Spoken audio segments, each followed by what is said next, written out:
اللہ آپ لوگوں کو اپنے گھروں میں آباد رکھے۔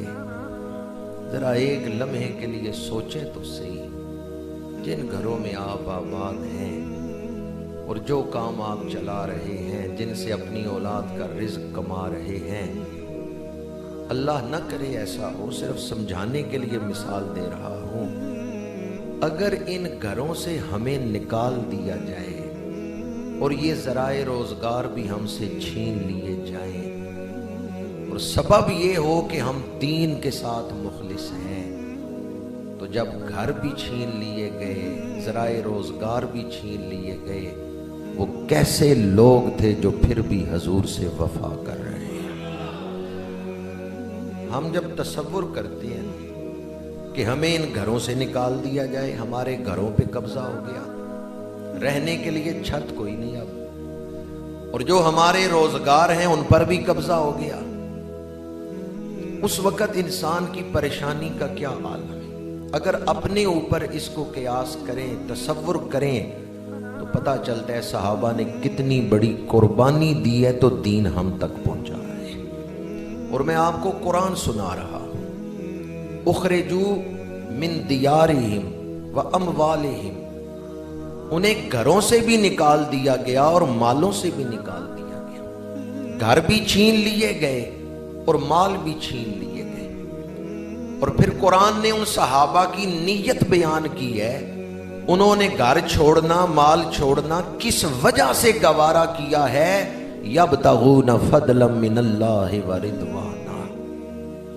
صحابہ کل بھی مظلوم تھے، صحابہ آج بھی مظلوم ہیں۔ اس وقت کے کافروں نے بھی صحابہ پہ ظلم کیا، اور آج بھی بعض لوگ صحابہ کی شخصیتوں پہ ظلم کر رہے ہیں۔ اگر کوئی قرآن پڑھے تو وہ صحیح عقیدے تک پہنچ سکتا ہے۔ صحابہ کی بے ادبی وہی کرے گا جس نے قرآن نہیں پڑھا۔ اگر کوئی قرآن پڑھے گا تو قرآن بتاتا ہے صحابہ محسن ہیں ملت اسلامیہ کی، صحابہ کے احسانات کی وجہ سے یہ دین آج انسانیت تک پہنچ رہا ہے۔ ہمارا جو اسلامی سال ہے وہ ہجری ہے، 1442 سن ہجری۔ تو ہم جو یہ ہجری کہتے ہیں، اس کا مطلب کیا ہے؟ ہجرت کا لفظی معنی ہے چھوڑنا۔ اسلامی تاریخ میں ایک ایسا دور آ گیا تھا جب صحابہ کرام نے دو میں سے ایک چیز کو رکھنا ہے، ایک کو چھوڑنا ہے، یا حضور کو رکھ لیں یا اپنے گھر اور کاروبار رکھ لیں۔ انہوں نے کس کو چھوڑا ہے؟ گھر بار چھوڑ دی، اللہ کے رسول کو نہیں چھوڑا۔ حضرت ابو سلمہ رضی اللہ تعالی عنہ مکہ شریف سے ہجرت کرنے لگے ہیں، ان کی بیوی ام سلمہ ساتھ ہے، بچہ بھی ساتھ ہے، تینوں ماں، بیٹا اور بچہ۔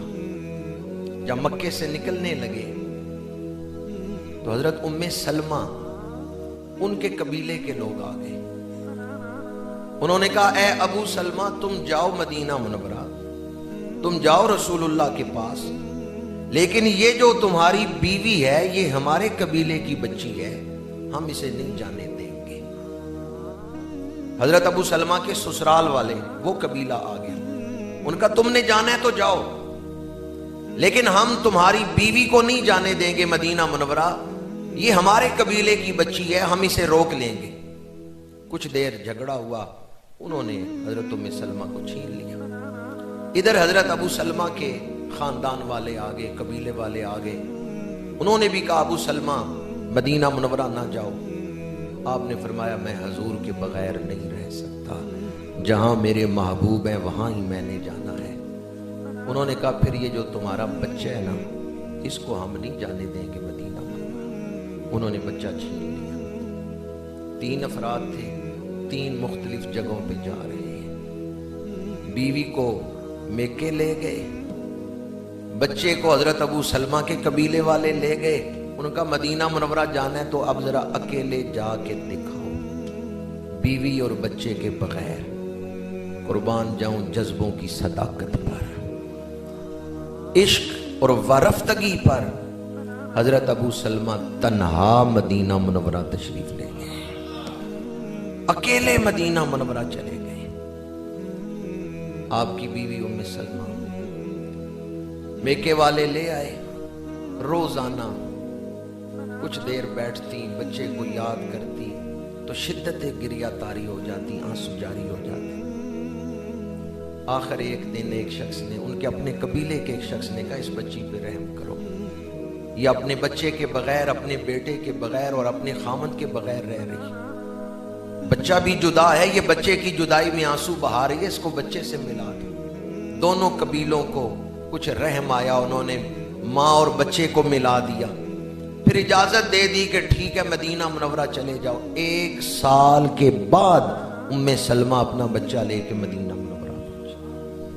حضرت ابو سلمہ نے جو مدینہ منورہ 1 سال گزارا ہے، کوئی ٹیلی فون کا دور تھا، کوئی خط و کتابت کا دور تھا، کیسے سچے لوگ تھے، اسلام کو مضبوط کرنے کے لیے، دین کو مضبوط کرنے کے لیے اپنے جذبوں کی، اپنی آرزوؤں کی، اپنی خواہشات کی قربانی دی۔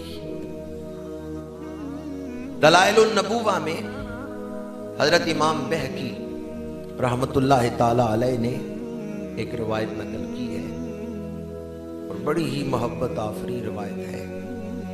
جو آیت میں نے خطبہ میں پڑھی اس کے آخری الفاظ ہیں اولئک ھم الصادقون، یہ جو قربانیاں دے رہے ہیں دین کی خاطر، یہی سچے لوگ ہیں، یہ صدق والے ہیں، یہ اخلاص والے ہیں، یہ جینون پیور لوگ ہیں، خالص لوگ ہیں، یہ بناوٹی کلمہ پڑھنے والے نہیں ہیں، ان کا اندر مومن ہے۔ اولئک ھم الصادقون، یہ سچے لوگ ہیں۔ اب جو سچے لوگ تھے، اللہ ان کو عزتیں کیا عطا کر رہا ہے، ان کی دعاؤں کو کیا مقام بخشا ہے۔ دلائل النبوہ میں ہے، حضرت امام بہقی رحمت اللہ تعالی علیہ فرماتے ہیں، حضرت انس بن مالک رضی اللہ تعالی عنہ سے روایت ہے، وہ فرماتے ہیں ہم مدینہ منورہ میں ایک مہاجرہ صحابیہ کے گھر گئے جس کا ایک ہی بیٹا تھا، اور وہ مکے سے ہجرت کر کے مدینہ منورہ آئی تھی، باقی خاندان قبیلہ مکے میں تھا، یہ مسلمان تھیں، بچہ بھی مسلمان تھا، دونوں ماں بیٹا مدینہ منورہ ہجرت کر کے آ گئے۔ بیٹا بیمار تھا، انس بن مالک کہتے ہیں ہم گئے عیادت کرنے، جب ہم وہاں پہنچے ماں اپنے بچے کے پاس بیٹھی ہے اور اس کی تیمارداری کر رہی ہے۔ انس بن مالک رضی اللہ تعالیٰ عنہ فرماتے ہیں ہمارے دیکھتے دیکھتے اس بیٹے کی روح پرواز کر گئی، ہم نے آگے بڑھ کے چادر دے دی اوپر، صحابیہ رونے لگی، آنسو جاری ہو گئے، ایک ہی بیٹا تھا وہ بھی آنکھیں بند کر گیا۔ صحابیہ نے لرزتے ہاتھوں سے روتے ہوئے دعا مانگی، پروردگار تیری خاطر میں نے گھر چھوڑا، قبیلہ چھوڑا، دکھ برداشت کیے، تیری خاطر، تیرے دین کی خاطر، اسلام کی خاطر میں نے قربانیاں دیں، کیا تو میرے بیٹے کو زندگی نہیں عطا کر سکتا؟ میں اسے دیکھ کے خوش ہوتی تھی، یہ ایک میرا بڑھاپے کا سہارا تھا، میرا یہ ایک بیٹا بھی تو نے واپس لے لیا۔ انس بن مالک فرماتے ہیں وہ صحابیہ رو کے دعا کر رہی تھیں، ہم نے دیکھا چادر ہلنے لگ گئی۔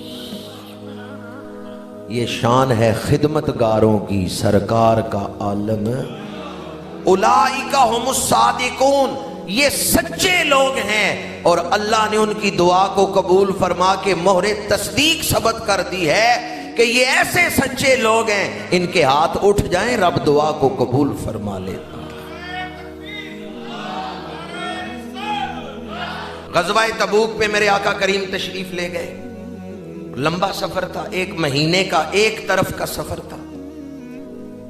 غزوہ تبوک سے واپس تشریف لائے، کچھ صحابہ ایسے تھے جو غزوہ تبوک پہ نہیں جا سکے، میرے آقا کریم کی بارگاہ میں آ رہے ہیں واپسی پہ ملاقات کے لیے، اور حضور ان سے پوچھ رہے ہیں بھی تم کیوں نہیں گئے، تم کیوں نہیں شامل ہوئے؟ کعب بن مالک رضی اللہ تعالی عنہ وہ فرماتے ہیں ایک دفعہ میرے ذہن میں خیال آیا کوئی بہانہ کر لوں، پھر خیال آیا کس کے سامنے بہانہ کرنا ہے؟ جو دلوں کے حال جانتے ہیں، اللہ کے رسول کے سامنے، اپنے محبوب کے سامنے بہانہ کر کے رخصت لینی ہے؟ نہیں، میں سچ بولوں گا کہ یا رسول اللہ مجھ سے سستی ہوئی ہے، کوئی عذر نہیں تھا۔ حضرت کعب بن مالک کہتے ہیں میں حضور کی بارگاہ میں آیا، سچ بولا، اور پھر 50 دن ناراضگی رہی۔ اللہ کے حکم سے حضور نے خاموشی اختیار فرمائی اور ان سے ناراضگی کا اظہار فرمایا۔ ابتدا انہوں نے مسجد میں آنے کی اجازت دی، بعد میں مسجد میں آنے سے بھی روکا گیا۔ انہیں ایک بادشاہ نے، غسان کے بادشاہ نے، شاہ غسان نے خط لکھا، کعب بن مالک تیرے جیسا صلاحیت والا، استعداد والا آدمی آج مدینہ منورہ میں ایسے زندگی گزار رہا ہے کہ اس سے قطع تعلقی کر دی گئی ہے۔ کعب بن مالک میرے شہر آ جا، میں تجھے مال بھی دوں گا، قرب بھی دوں گا، وزارت بھی دوں گا۔ وہ ساری پیشکشیں لکھ کے خط بھیجا۔ سرے بازار گزرتے ہوئے قاصد نے آ کے حضرت کعب بن مالک کو خط دیا، آپ نے کھولا، پڑھا اور پھاڑ دیا، اور قاصد سے کہا جاؤ جا کے شاہ غسان سے کہہ دو تیرے مہر نالوں اودا کہر چنگا، میں نے حضور کا دروازہ نہیں چھوڑنا، رہوں گا حضور کے دروازے پہ ہی، مروں گا حضور کے دروازے پہ ہی، میری سانسیں جب تک چل رہی ہیں میں دروازہ رسول کو نہیں چھوڑ سکتا۔ قرآن کہتے ہیں اولئک ھم الصادقون، یہی لوگ ہیں جو سچے لوگ ہیں۔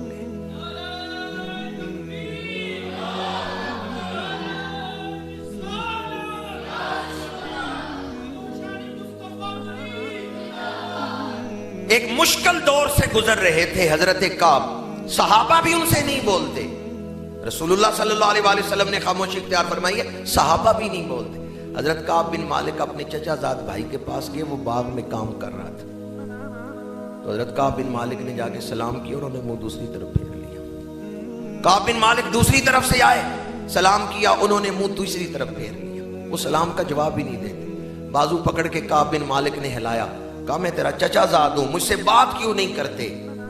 اس صحابی نے کہا جاؤ پہلے حضور کو راضی کرو، حضور راضی ہیں تو میں راضی ہوں، حضور راضی نہیں تو میں کیسے راضی ہو سکتا ہوں؟ رشتے تمام توڑ کے سارے جہاں سے ہم وابستہ ہو گئے ہیں تیرے آستان سے۔ 50 دن گزر گئے، فجر کی نماز پہ میرے آقا کریم مسجد میں تشریف لائے، صحابہ کرام انتظار کر رہے ہیں۔ فرمایا جاؤ جا کے جن کی توبہ اللہ نے قبول کر لی ہے انہیں خوشخبری سناؤ اور انہیں بلا کے لاؤ۔ کعب مکان کی چھت پہ تھے، فرماتے ہیں جب مجھے گلی میں سے صحابی نے آواز دی کہ کعب آؤ اللہ کے رسول تمہیں بلا رہے ہیں، تمہاری توبہ اللہ نے قبول کر